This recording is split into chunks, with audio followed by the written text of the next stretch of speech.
Welcome শিক্ষা সংস্থান UGC net চেয়ারের যাদের লক্ষ্য অধ্যাপক অধ্যাপিকা হওয়া, গবেষণা করা, তাদের জন্যই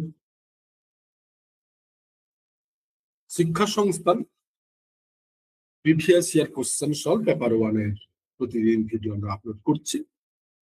তো আজকে আমরা অলরেডি এর আগে teaching aptitude, higher education, communication, data interpretation, comprehension এই 5টা ইউনিটের 2025-এর জুনের যতগুলো সেশন এসছে তার পিওয়াইকিউ সলভ করেছে এবং এক্সপ্লেনও করেছে। আজকে আমরা আলোচনা করব রিসার্চের এর পার্ট 1 পার্ট 2 বিভিন্ন সিরিজে এই টোটাল ডিসকাশনটা করব। এই research aptitude June 2025 all PYQ. Number 1, question number 1, 2025-এ যতগুলো প্রায় 10টা শিফট আছে তারই অনেকগুলো কোশ্চেন, প্রায় 60টা মতন question. Number 1, which of the following is not a step of scientific research? বলছে এর মধ্যে কোনটা সায়েন্টিফিক রিসার্চের স্টেপস নয়। ওকে, অর্থাৎ রিসার্চ বলছে this is an ending aspect of science with the process constantly being not repeated with decreasing and refinement. দেখো, scientific research মানেই কিন্তু repeat and repeat, again and again, বারবার একই ঘটনা, একই রেজাল্ট বারবার আসবে। তার মানে এখানে এটা বলেছে মানেই কি, এটা কি বলেছে, নট রিপিটেড, তার মানে এটা নয়, সায়েন্টিফিক রিসার্চের স্টেপস নয়। তারপর বলছে casual observation of event and phenomena. Yes, scientific রিসার্চের মানেই কিন্তু observation constant. Next, see wonder and curiosity about how, what, why, what, etc. and hypothesis about relationship between two variables. B, C, D scientific research steps এর মধ্যে পড়ে, কিন্তু option number এ পড়ে না। তাই কোশ্চেন নাম্বার 1 এর নোট যেহেতু বলেছে, তাই অ্যানসার কি হবে না, option number A. Number 2, option number A is the right answer. Number 2, what is the normative research? যে রিসার্চ আমরা ডেসক্রিপটিভ রিসার্চের আরেকটি ফরম্যাট হিসাবে জানি, সেই নরমেটিভ রিসার্চ এই 4টে অপশন দিয়ে বলছে এর মধ্যে কোনটা হবে। তা নরমেটিভ রিসার্চ মেইনলি কি করে না, যে কোনো ঘটনাকে তার একটা কনক্লুশন তৈরি করে এবং সেই কনক্লুশনকে ইমপ্লাই করে, মানে অ্যাপ্লাই করে বাস্তব জীবনে, বাস্তব জীবনের উপর, বাস্তব ঘটনার উপর নির্ভর করে, বাস্তবের সাম্প্রতিক সমস্যাকে কেন্দ্র করে সিদ্ধান্ত অ্যাপ্লাই করে। তার মানে এই যদি বলা হয় তাহলে এখানে কি আছে, normative research option number A, proceed from evidence and conclusion. না, এভিডেন্স নয়, সে একটা কনক্লুশন তৈরি করে কারেন্ট ইস্যুকে নিয়ে, যেটা অ্যাপ্লাই করে।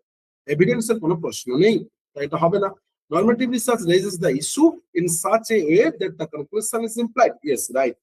Normative research inquiry draws conclusion. No. Normative research method of inquiry consists of proceeding already question or raising an issue, collecting evidence and drawing conclusion from evidence. No, never. One option number B is a right answer. Question number 2. Question number 3 বলেছে stage, identify the stages of which may from part of research proposal outline.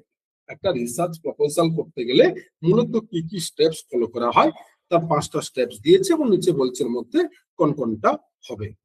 ওকে, এবং sequence অনুযায়ী। না, first হচ্ছে data fabrication, অর্থাৎ data আমরা কোথা থেকে কি পাবো, কি কি ডেটা আছে তার। Number 2, B methodology. ওকে, অবশ্যই মেথোডোলজি প্রয়োজন, না হলে রিসার্চ সম্ভব নয়। কি কি মেথোডোলজি হবে আমার ডেটা কালেকশনের জন্য, সেটা review of literature, earlier students, specified objective and starting problem. Okay, তো প্রথম কথা হচ্ছে এটা যদি সিকোয়েন্সে সাজাতে হয় তাহলে কি কি হয় না, নাম্বার 1 হাই আসে কিন্তু কি না, স্টার্টিং প্রবলেম, নেক্সট হচ্ছে অবজেক্টিভ, নেক্সট হচ্ছে রিভিউ অফ লিটারেচার, নেক্সট হচ্ছে মেথোডোলজি, নেক্সট হচ্ছে ডেটা ফেব্রিকেশন। কিন্তু এখানে সিকোয়েন্সে কিন্তু সেরকম কিছু দেয়, মানে এর মধ্যে কোনগুলো হবে সেটাকেই বলছে অ্যাকসেপ্ট করবে। তাহলে কিন্তু আমরা দেখবো A B C D E, তার মানে option number C is a right. Next question number 4, যেটা আমরা ম্যাচিং এর ক্ষেত্রে বলি বারবার, যে ম্যাচিং করার সময় কি করবেন না, প্রত্যেকটি লিস্ট 1 এ যতগুলো আছে সেই 5টা 4টে অপশনকে প্রপার ভাবে দেখবেন। লিস্ট 2 4টে অপশনকে আগে আই কন্ট্যাক্ট করুন। আই কন্ট্যাক্ট করার পরেই আপনার কাজ কি হবে না, রিজেক্ট করে অ্যাকসেপ্ট করা। তারপরেই কিন্তু লিস্ট 1 এর এক একটা অপশন দেখুন এবং 2 এর মধ্যে কোনটা হবে সেটা অলরেডি ম্যাচিং করুন। এটাই হয় কিন্তু ম্যাচিং এর sequence.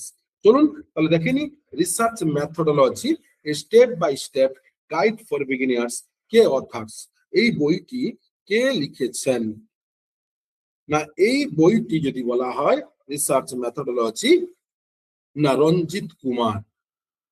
Next mass media research and introduction, mass media research and introduction, এই বইটি কে লিখেছেন? না Wimmer and Dominick. Okay, Wimmer and Dominick, কিন্তু এখানে ডমিনিক নেই, রজার আছে, তাই option number B is a 4। C business research methods, এটি কে লিখেছেন? না H K Dangi and Shruti. And research methods, research methods, এটি কে লিখেছেন? না রাম আহুজা, রাম আহুজা। তাহলে কি কি হলো? না অপশন নাম্বার এ হচ্ছে A3, B4, C2 and D1. Option number A is the right answer. Question number 4. Question number 5 বলছে what is not a research? নিচের যে অপশন গুলো আছে এর মধ্যে কোনটা রিসার্চ নয়? না research is a careful and executive investigation of a phenomena with an objective of advancing knowledge. এর মধ্যে নয় কোনটা বলেছে? অফকোর্স এটা রিসার্চ, রিসার্চের কাজই তাই। It is a systematic and objective academic study. Yes, research is a main ethics. Research is based on common sense knowledge, based on accumulated experience and beliefs of the people. No, রিসার্চের কাজ হচ্ছে যে কোনো একটি particular aims অবজেক্টিভকে fulfil করার জন্য যাবতীয় investigation করা। তাই এটার মধ্যে পড়ছে না। অপশন নাম্বার ডি কিন্তু রিসার্চের কি না ক্যারেক্টারিস্টিক্স এর মধ্যে পড়ছে। তার মানে অপশন নাম্বার সি কি না নয়, রিসার্চের ক্যারেক্টারিস্টিক্স প্রিন্সিপাল ফাংশন কোনটাই নয়। তাই option number C is the right answer. কেন? এখানে নোট বলেছে, পজিটিভ জানতে চাইনি, তাই option number C. Next question scientific observation based on, মানে সায়েন্টিফিক অবজারভেশন অর্থাৎ একটা রিসার্চের সবসময়ের জন্য পর্যবেক্ষণ কনস্ট্যান্ট থাকে এই নিচের কোন অপশনের মধ্যে? না এক বলছে কি না verifiable evidence or systematic body of proof that can be cited. Yes, scientific observation এর মেইন থিম তাই এভিডেন্স এবং প্রুফ প্রমাণই কিন্তু রিসার্চের অন্যতম জায়গা। অ্যাকুমুলেটেড এক্সপেরিয়েন্স নয়, প্রেজুডিস নয়, বিলিফস অফ দ্য পিপল নয়। ওকে, তাহলে option number A is a right. Next 7 criteria for hypothesis construction আর, criteria for hypothesis বা good hypothesis construction are কি বলছে? It should describe one issue only, it should describe many issue, it should specify variables between which the relationship is to be established, it should be specific and precise, it should be empirical testable whether it is right or wrong. না এর মধ্যে যদি বলি আমরা it should be one issue only, hypothesis construction যখন হয় অবশ্যই একটা ইস্যুকে নিয়ে কাজ করে। yes, right. next it should be describe many issue, না বিভিন্ন ইস্যুকে ডেসক্রাইব কখনো করে না। হাইপোথিসিস কাকে বলে? না কোনো একটা পার্টিকুলার টপিকের প্রিভিয়াস নলেজের উপর নির্ভর করে তার কি কি ফিউচার সলিউশন হতে পারে, তার অ্যাকসেপ্ট না রিজেক্ট, এটাকেই যে কি করে শর্টে রিটিন আকারে দেয়। তার মানে মেনি ইস্যুস নয়। নেক্সট হচ্ছে কি না it should be specify variables between, যেটা আমরা একটু আগে বললাম specify, should be specific and precise. yes, it should be empirical testable whether it is right and wrong. yes, true না false সবসময়ের জন্য ভেরিফাইড হয় হাইপোথিসিস ম্যানিপুলেশন তথা হাইপোথিসিস ফর্মুলেশন টাইম। তার মানে বিটা নয়, তার মানে এ সি ডি ই এই চারটে, এটা কোথায় আছে? Option number C is the right answer. Next 8 number question একই ম্যাচিং লিস্ট 1 লিস্ট 2 বলছে theory construct to some aspects of model survey, তারপরে বলছেন predict phenomenal fact and modelling. Matching এর ক্ষেত্রে কোনটা কার সাথে লিংক আপ হবে? প্রথমত থিওরি আমরা দেখব, থিওরি এখানে কার সাথে অলরেডি লিংক আপ? না theory is a already systematically interrelated proposition that explain and predict in a phenomena or fact. তাহলে এ হচ্ছে কি না 3, A3।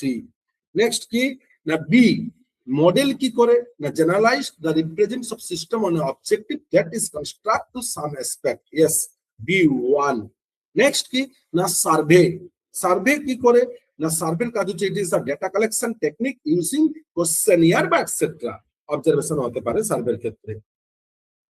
নেক্সট মডেলিং, মডেলিং এর কাজ কি research problem is represented by a mathematical model. Okay, তার মানে option number D is the right answer, A3B1C42। Next what is pure research, question number 9।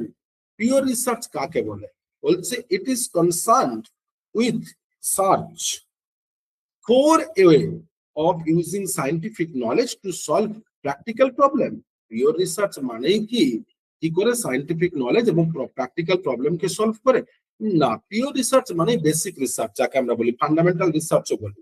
এর কাজ হচ্ছে যে কোনো বিষয়বস্তুর মনে কোনো প্রশ্ন জাগলে বা কোনো রকম সম্পর্কে ডেটা কিউরিসিটি জাগলে সেই ডেটাকে এক জায়গায় জড়ো করা, এবং ফিউচারের জন্য, বর্তমানের জন্য নয়। তার জন্য কোনো এভিডেন্স প্রুফ কোনো কিছু প্র্যাকটিক্যাল লাগে না। ওকে, তার মানে option number A is a right answer, not. Next it does not, it does not কি বলছে develop a test hypothesis and theories, না ভুল। অফকোর্স এটা টেস্ট হাইপোথিসিস এন্ড থিওরি বেসডই, মানে এই দুটোই কি নয়, negative. This research is not used to reject or support to the existing theory, না একটু আগেই বললাম থিওরি রিজেক্ট, থিওরির জন্যই কাজ করে, রিজেক্ট নয়। It is also called basic research, yes, and is concerned with a quest for knowledge and knowing for about the phenomena without concern for it is practical issue. Yes, it is the right answer, pure research. Option number D is right. Next, question number 10 বলছে what is case study method? Case study method কাকে বলে না, case study মানেই কিন্তু এই জগৎ সংসারের যে কোনো কন্টেম্পোরারি কারেন্ট ইস্যুকে নিয়ে স্টেপ বাই স্টেপ একদম জিরো টু হিরো, জন্ম থেকে মৃত্যু পর্যন্ত ডেটাগুলোকে এক জায়গায় স্টোর করে রাখে, রেকর্ড করে রাখে, সেটাই হচ্ছে কেস স্টাডি মেথড। টেকনিক একটা, ডাইরেক্ট মেথড নয়, টেকনিক। তাই এটি study phenomena, event, situation, development, very simplified and স্যালোমেনা না, ডেটাকে step by step contemporary current ডেটাকে এক জায়গায় জড়ো করে। ওকে, তাই এটা নয়। নেক্সট বলছে it is studying the phenomena, event, situation or developing through and details analysis. এই যে বলেছি ডিটেলস, ইয়েস, কেস স্টাডি মানেই কি বললাম জিরো টু হিরো, একটা ঘটনার উৎপত্তি থেকে ধ্বংস স্টেপ বাই স্টেপ এটাকে ডিটেলসে কালেক্ট করে। তাই সিও নয়, অ্যানালাইসিস নয়, ডিও নয়। Option number B is the right answer, question number 10, case study. Next, research misconduct includes which of the following? Data fabrication, plagiarism, data falsification, differences of opinion, data validation. So research misconduct include মানে এর মধ্যে রিসার্চকে misconduct করায় কারা কারা না, data fabrication of course করায়। ওকে, next যদি বলি আমরা প্লাগিয়ারিজম করায়, ডেটা ফ্যালাসিজম অফকোর্স, আর ডিফারেন্স অফ অপিনিয়ন কখনো মিসকন্ডাক্ট করে না, ডেটা ভ্যালিডেশন কখনো মিসকন্ডাক্ট করে না। তার মানে মিসকন্ডাক্ট এই তিনটেই করায় আমাদের, A B C, A B C. Option number 4 is the right answer. Question number 12 বলছে হোয়াট ইজ এক্সপ্লোরেটরি রিসার্চ? নিচের মধ্যে কোনটা এক্সপ্লোরেটরি রিসার্চের ডেফিনেশন বা ক্যারেক্টারিস্টিক্স? এক্সপ্লোরেটরি রিসার্চ কাকে বলে না, যে কোনো ঘটনার বিষয়বস্তুকে নিয়ে একেবারে নতুন করে আবির্ভাব করে, নতুন করে কনসেপ্ট দেয়, কোয়ালিটেটিভ রিসার্চের একটা অন্যতম অংশ। এটা কোনো প্র্যাকটিক্যাল প্রবলেম সলভিং নয়, একটা ডেটা সম্পর্কে, নলেজ সম্পর্কে ধারণা দেয় মাত্র, এর আগে কিন্তু হয়নি এইরকম রিসার্চ। তাহলে এর মধ্যে কোনটা হবে? It is described social situation, social event, social system, social structure, etc.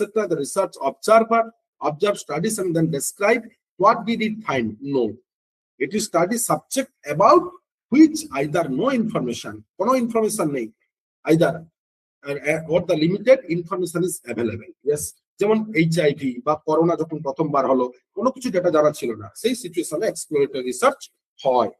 ওকে, 3 ও নয়, 4 ও নয়। Option number 2 is the right. Next, what is explanatory research? Explanatory research কাকে বলে? বলছি study subject about which, okay, about which information limited. না, explanatory মানে কি না, যে কোনো ঘটনার কার্য কারণকে নিয়ে যে ব্যাখ্যা করে, মেইনলি কার্য কি কি ঘটনা ঘটেছে তা ব্যাখ্যা করে কিভাবে ঘটেছে, তাকেই বলে কিন্তু এক্সপ্লানেটরি রিসার্চ। কার্য এন্ড কারণ, মেইনলি যদি বলা হয় কার্যের থেকে সরি কারণ বেশি, কারণকে যে বেশি এক্সপ্লেন করে, কেন ঘটনাটি ঘটেছে, কেন, ওকে, যদি কেউ মারা যায় কেন মারা গেল। তাই অপশন নাম্বার 1 তো নয় কোনোভাবে এখানে। ডেসক্রাইব সোশ্যাল সিচুয়েশন এটসেট্রা না, it explain the causes of social phenomena, describe magnitude etcetera, it is right. And option number 4 ও নয়, তখন option number 3 is the explanatory research. Next question number 14 বলছে standard deviation and coefficient of variation the percentage দিয়ে data দিয়েছে। বলছে এ two D below, নিচের কোনটা arranging already সাজাও। তো দেখো মূলত এই ক্ষেত্রে আমরা যদি দেখি, যে কোনো ক্ষেত্রে যেহেতু সিভি এক্সপ্রেস মানে coefficient of variance, coefficient of variance এর ফর্মুলা কি? কোএফিসিয়েন্ট অফ ভেরিয়েন্স এর ফর্মুলা হচ্ছে SD, standard deviation by mean into 100। আর মিনের ফর্মুলা কি? এটা কোভেরিয়েন্স এর কোএফিসিয়েন্ট ভেরিয়েন্স। আর মিনের ফর্মুলা কি না SD into 100 by coefficient of variance. ঠিক আছে, তাহলে আমাদের এখানে কি জানতে চেয়েছে অ্যাকচুয়ালি? মিন গুলো অ্যাসেন্ডিং টু ডিসেন্ডিং, মিন গুলো অ্যাসেন্ডিং থেকে ডিসেন্ডিং অর্ডারে সাজাতে বলেছে। যদি এই সাজাই আমরা, তাহলে প্রথমেই যেটা আসবে অপশন নাম্বার সি। এইভাবে ক্যালকুলেশন করলে অপশন নাম্বার সি, যার অলরেডি এর অ্যান্সার হবে কত বলে দিই, প্রত্যেকটা অ্যান্সার এর 90, এর 80, এর 60, এর 70। তাহলে অ্যাসেন্ডিং টু ডিসেন্ডিং মানে ছোট থেকে বড়, 60, 70, 80, 90। তাহলে option C is first, then option D, then option B, then option A. C D B A, C D B A, C D B A. Option number 2 is the right answer. Okay. Next question. Which of the following are risk of plagiarism for the researcher who plagiarized? Plagiarism এর কি ধরনের risk থাকে? Losing titles and destroying public image, এই দুটোই main. Losing titles, okay, and কি বললাম, destroying public image. তার মানে সিআরএ নয়, okay, BRD, BRD, BRD. Next, match 1 match 2 অর্থাৎ লিস্ট 1 ম্যাচিং। আবার বলছে পপুলেশন মিন এন্ড সিগমা, এবং এই নিয়ে অলরেডি তার একটা আবার ম্যাচিং দিয়েছে। ঠিক আছে, তো অলরেডি তো আজকে আমরা এই 19 পর্যন্ত দেখলাম, 800 পর্যন্ত। নেক্সট ভিডিওতে ফেজ 2 তে রিসার্চ অ্যাপটিটিউড পিআইকিউ 2025 জুন সেশনে আমরা আলোচনা করব। তাই প্রতি মুহূর্তে প্রতিনিয়ত আমাদের ভিডিও পাওয়ার জন্য আমাদের উৎসাহ প্রদান করুন। উৎসাহ দেওয়ার জন্য কিছুই নয়, সাবস্ক্রাইব করুন, শেয়ার করুন এবং লাইক করুন, নোটিফিকেশন বার অন করুন এবং প্রত্যেককে আরো ফরওয়ার্ড করুন যাতে আমরা উৎসাহ পাই। ধন্যবাদ।